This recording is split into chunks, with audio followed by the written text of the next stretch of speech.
Hey everyone, welcome to Easy Economics. How are you all doing? I hope you all are doing good. Well, today I brought for you all February March 2024 IGCSE 0455 variant 22. Again, today we are back with another exciting data response question for section A. So let's look what this paper has brought for us today. I'll be reading the data source first, like I always do. All right. This time they've given us statistics related to the Danish economy. They've given us facts related to Denmark. The first thing they've given us is the GDP of Denmark in 2021 that hovered around $372 billion. The labor force employed in 2020 was around 3 million. The total wages they paid to the labor force was around $252 billion. HDI value in 2019 was around 0.94, and HDI ranking in 2019 was 10th. So that means Denmark ranked 10th as per HDI rankings. Now, they say Denmark is a high-income North European country, and the Danish population have high living standards, and they enjoy relatively long hours of leisure time. So they've got a high standard of living and a higher quality of life relative to the other countries. They spend this time in a variety of ways, including cycling, jogging, and playing golf. So this is how they spend their leisure time. It's a high income country. So that means it's a developed country. Further, they say Danish workers are employed in a range of industries. All right. Denmark used to be a leading shipbuilding country, but now the industry is in decline. So now there are structural changes in the employment situation. You can understand by this information, right? So previously, if it employed people in shipbuilding, so now there's a change. So now what's the change? Ships have substitutes in other forms of transport. Also, it may be possible to postpone the purchase of ships. Why? Because they take a long time to produce and they are expensive to store. In contrast to the shipbuilding industry, the Danish toy industry has grown in recent years. So now what they're suggesting is that there has been a shift in the structural forms of employment. If previously workers were employed in the shipbuilding or in the ship industry, now that industry has declined. Reasons why? Because it took a long time for ships to be constructed and it used to take up a lot of space. Storage was a lot of issue. So now the shift from the ships have switched towards manufacturing of toys.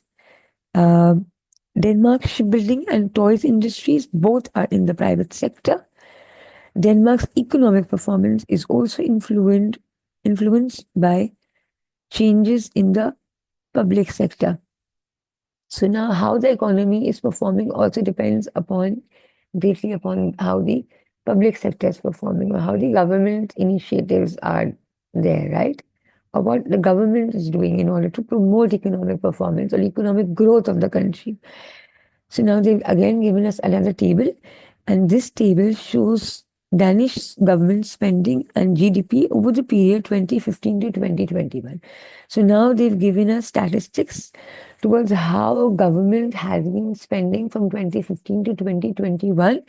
And as a result of that government spending, what has been the impact on Denmark's GDP? So now they are trying to actually develop a relationship between GDP and the government spending. So they are trying to conclude or they're trying to identify, they're trying to form that cause and effect relationship. They're trying to articulate or highlight that effect of government spending on its GDP. All right. So, like for instance, in 2015, the government spending was around $77 billion and the GDP was around $303 billion. And by the end of 2021, the government spending was $86 billion and the GDP was around $372 billion. So now if you keep on looking at it, that the government spending was rising and so was the GDP also apart from just over in 2019, when though the government spending rose, but then the GDP did not rise. In fact, it fell from 356 to 350, right? And then again in 2020, it rose back to 356. So 2019 was the only exception. Now, let's look at what further information they're saying. They're saying Denmark is heavily involved in international trade, all right?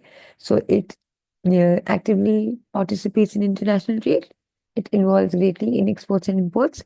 It usually has a surplus on its current account balance of payment, like they said. It's a high income country, so it's got a surplus on its current account balance of payment. International trade affects the availability of products in the country and the country's foreign exchange rate. So trade affects the country's foreign exchange rate and how or what type of products are present in the country. It also affects the country's GDP and the level of employment. So international trade affects the GDP, the employment level, the country's exchange rate, and the availability of the goods and services. How people work in Denmark, as in most countries, has changed in recent years. So now there has also been a change in the working pattern, in the employment situation. Most people now spend at least some of their working hours working from home. So now there has been a shift from work from home. There has been a trend from work from home, flexible working hours, you could say. This change is expected to affect the productivity and help firms keep their workers. So now they're saying work from home or flex working times have affected the firms, have enabled the firms, maybe the retention of employees has increased and the productivity of the workers has also boosted. Right? So that's a plus point.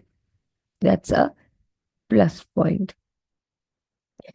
Households may be encouraged to move out of cities and to buy large homes. So now households are not confined to stay in cities, but they can move to larger homes. Why? Because now they can work from home.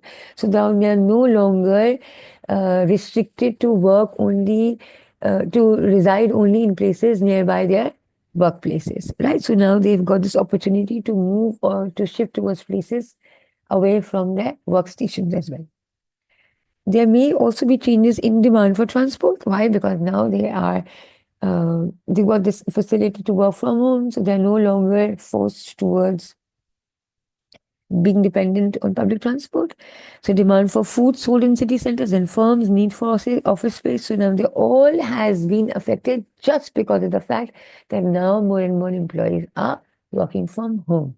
So now you can see how greatly interconnected certain industries are just with other firms, right? So work from home has greatly impacted not only the lives of employees, but with other sectors or with other industries also.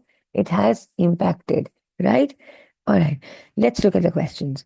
The first question says, calculate the average wage paid in Denmark in 2020. What's they asking? The average wage. So in order to calculate the average wage, what will we do? We need to calculate, we need to know the total income and we need to divide it by the total population to derive at the average wage. Now, look at the left side. I'll zoom it in for you. I'll show from where I've picked up the information so that you know what I've picked and how I've calculated it. It's a 1 mark question. It's asking you to calculate the average wage paid in Denmark in 2020. So what we'll do is here, this information which says the total wage paid in 2020, it was $252 billion. Remember, in billion, there are 9 zeros. So now you can see in this, I have made it easier for you. Maths made easy. Easy equal? No, maths made easy as well. All right. So total wages paid in 2020 was $252 billion. So here 252 with the 9 zeros. Labor force employed in 2020 was 3 million. Million again has 6 zeros. So you'll chop off the 6 zeros together, the numerator with the denominator, you will be left with 252,000 divided by 3. That would yield you $84,000. So $84,000 is the average wage, was the average wage paid in Denmark in 2020. I hope this is clear. We picked up the total wages in 2020 and we divided it by the labor force employed in 2020. So these are the two If you look at the right hand side, these are the two statistics I picked up and I've inserted it and I've derived at this figure. Hope this is clear. All right. Part B. Part B asked us to identify two possible opportunity costs of a Danish person using their leisure time to cycle. It's a 2 mark question. Now they're saying identify any two opportunity costs of a Danish person who's cycling. So now if it's in his free time, a citizen in Denmark is cycling. What else could he have done instead of cycling? We all know opportunity cost is what? The cost of the best alternative foregone. So now if he decides to cycle, what else he could do in that time? Remember what were the options listed in the first paragraph? They said they spent time in a variety of ways, including cycling, playing golf, and they said cycling, playing golf, and jogging. So now instead of cycling, they can jog and play golf. So that's exactly, you just need to identify. So you can just list it down. You can say cycling. Instead of cycling, you can say jogging and playing golf.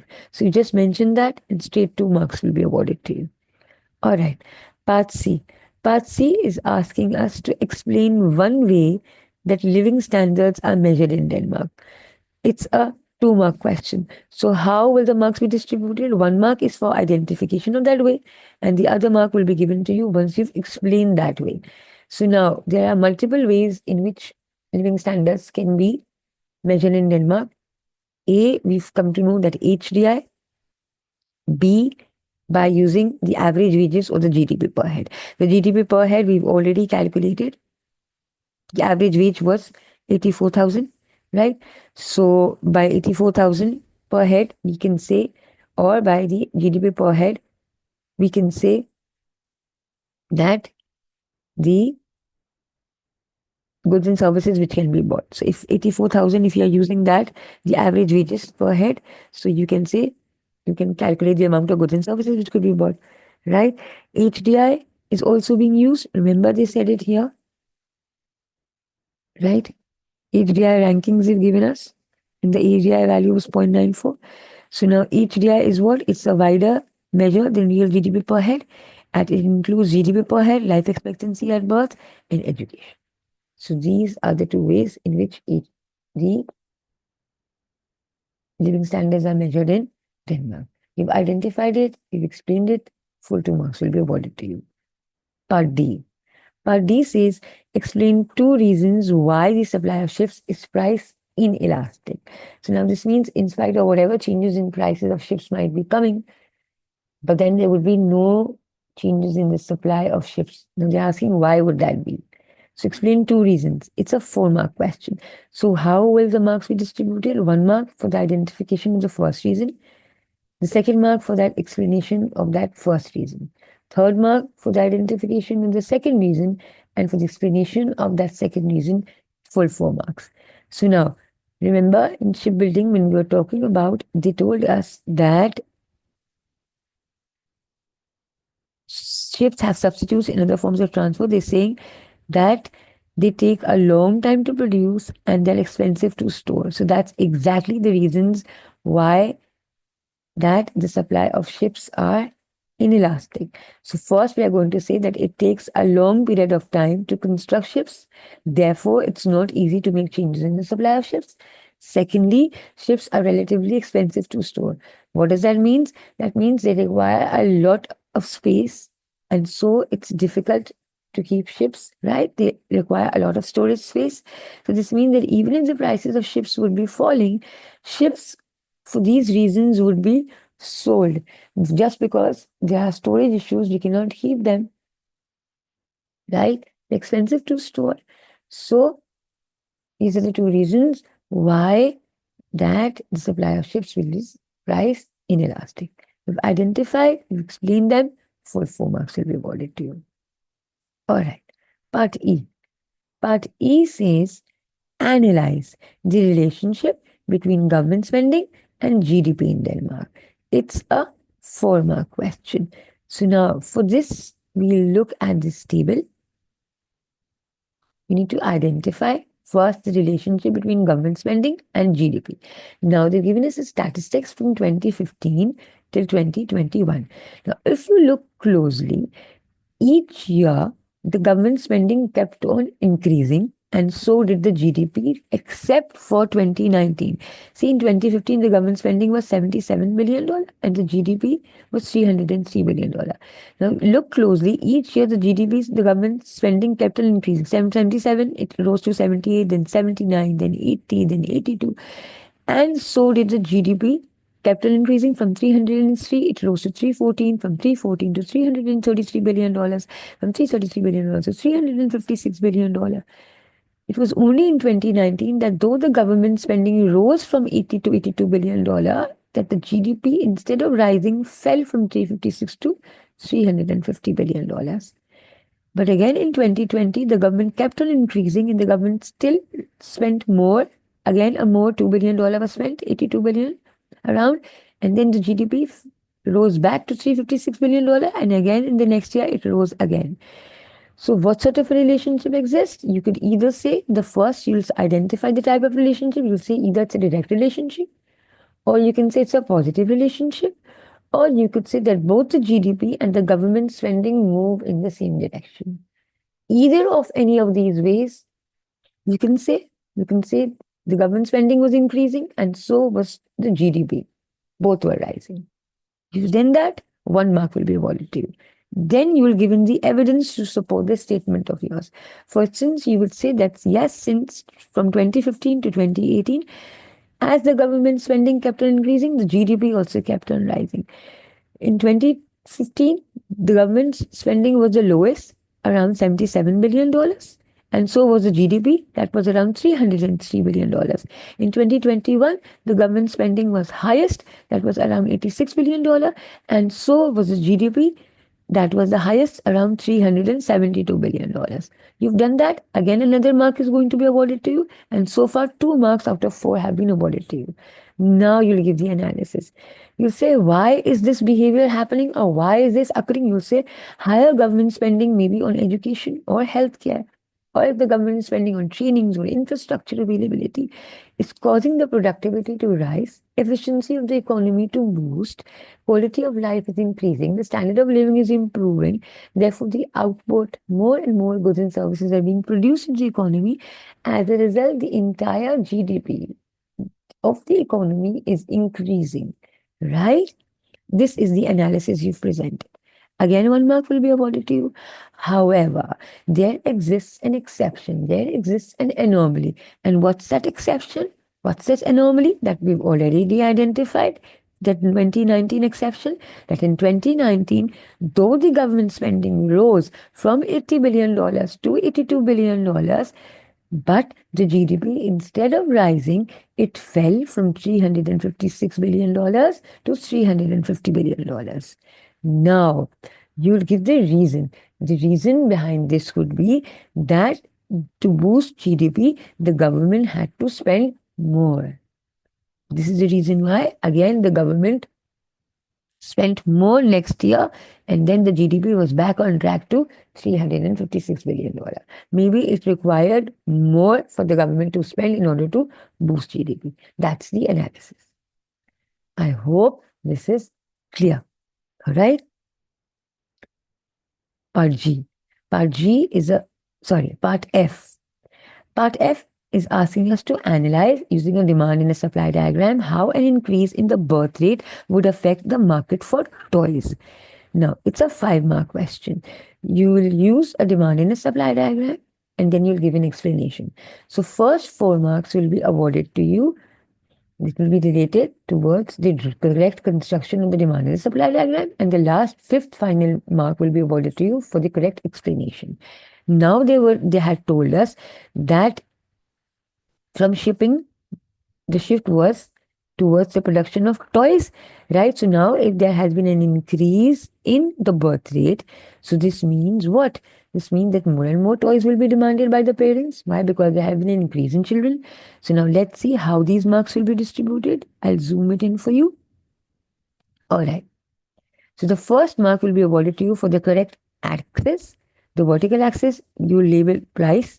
On the horizontal axis, you label quantity. 1 mark will be awarded to you. For correct drawing for the initial demand in the supply diagram, another mark will be awarded to you. So first we'll show this is the initial demand diagram. This was the supply curve. And this is going to be the equilibrium position, right? So this was the initial price. This was the initial equilibrium. And this was the initial quantity. Then you'll show the new demand curve because there has been an increase in the demand curve for toys. So now the equilibrium has shifted from E to E1. So now this is the new equilibrium. So now since there has been a shift in the demand from D to D1, you'll show by an arrow. So the price has risen from P to P1. So now this is the new price. And now you'll show the new equilibrium from E to E1. You've done that. Full 4 marks have been awarded to you. Now you'll give the explanation that since the birth rates have been increasing, this implies that the number of children have risen, so the demand for toys will rise, causing the curve to shift outwards from D to D1, leading to an increase in price and an increase in quantity demanded.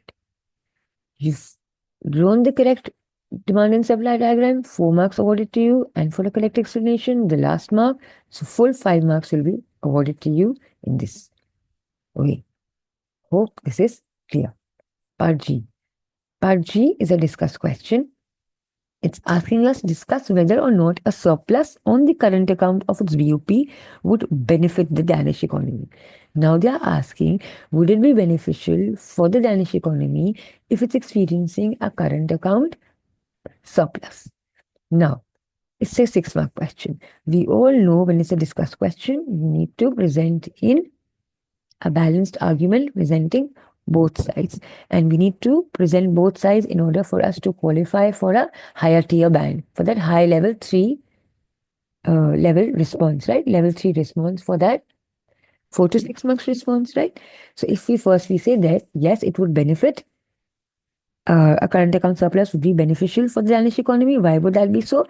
What does the surplus mean? Surplus means that the exports are more than the imports, right? So this means that the GDP would be rising. So when the GDP is rising, this means what? That more and more foreign exchange would be earned by the economy. So when more and more GDP is being produced, output of goods will be more. So the employment level would rise. When more and more people are going to be employed, the purchasing power would be more. People will be able to spend more on their healthcare, on the provision of education, on their healthcare, education. So standard of living will increase, quality of life will improve. As a result, income level will rise, right? MNCs would be attracted. Foreign investment would increase. More and more people would be attracted. Economy would be strong. As a result, your exchange rate would be appreciated because your currency would get strong. More and more people will be inclined towards buying your currency, right? However, this would also mean that in order to boost GDP, you are using your resources at a rate quite higher. That would lead to depletion of natural resources. So this means you are putting your future living standards at stake, right? You're doing this at the cost of your future living standards. And it could also be that at the present moment, you're operating at the PPC. So this means you are going to build inflationary pressure, right? It could also mean that since more and more currency would be demanded, so the demand for currency would outstrip the supply of currency. So as a result, what would happen? That the currency would appreciate, and since your currency would appreciate, your exports will get less competitive, the exports will get expensive, right? And imports would get cheaper. So then it would create a worsening of situation. So your exports would get less competitive. So a current account surplus is usually beneficial, but it would usually be beneficial as long as the merits of the current account surplus outweigh the drawbacks, right? All right. Part H. Part H says discuss whether or not more people working from home will benefit for an economy. So now again, there was a trend towards working from home. So now we've got to identify. So now in this case, they are asking will benefit an economy. So they are not particularly referring to the Danish economy. They're asking us in general. So let's say if yes, working from home will benefit. So we'll say how will it benefit? It will say yet it will be beneficial. Why? Because it will be convenient. It will be convenient for the workers. Productivity will rise, right? Efficiency will increase. Why? Because now workers will get less tired. Working from home is more convenient for them. It will take less time. They will be no longer requiring time to commute. No longer time would be wasted in commutation. So as a result, efficiency would increase. The workers will be less tired. Productivity is going to increase, right? As a result, GDP is going to rise. Employees are going to be more happy. So as a result, there will be less burnout, and employers would be able to retain their employees for a longer period of time. Since there will be lesser commutation, this means less traffic congestion and a fall in pollution level. More people would be staying at home. So this means those who were previously not a part of the labor force population or could not join the labor force because they had dependents, the elderly or the sick or the children at home, or the because if you were a parent or you were mums and you could not go to work in order to look after your young ones. Now working from home had made it possible for you to stay at home and work, right? So you could be a part of the labor force. Again, a GDP would rise. And again, it would also cause a fall in the conflict between workers, because previously at work, if there was conflict, now working at home would mean that no longer worker conflict is there. However, it would not be beneficial. On contrast, you could say why? Because now the revenue for the restaurants or the shops who were located near the offices or the restaurants, now they're going to witness a fall in the revenue because now we are working from home. So no longer the businesses would be, they would having a fall in their demand. So as a result, it could be possible that since their demand for their products will experience a fall, they could be even laying off their workers, or it could even, if it's going to be rising their severity, so it could cause them to shut down. Similarly, so now you are no longer commuting, so there would be a fall in the public transport. So there would be a witness in the fall in the revenue of the bus drivers, and the bus drivers would be unemployed. So they would be experiencing a fall in their income levels, and their purchasing power would be hampered, and they would experience a fall in their standard of living, right? So their standard of living would be at stake. The quality of life might fall. Why? Because of the quality of products might fall. Why? Because there's no supervision, and people working from home might be more prone to distractions, or maybe they might have poor internet services, or lack of communication between employees would cause the quality of work to deteriorate. There might be a lot of distractions working from home. So as a result, instead of the productivity increasing, the productivity can fall. So again, working from home would be beneficial for an economy as long as the merits of working from home outweigh the drawbacks, and it contributes more towards productivity and positively adds towards the GDP of an economy. All right, I hope you've enjoyed solving this paper with me. Do let me know through your feedback. How did you find this paper? And happy learning. Take care. Stay tuned. Subscribe.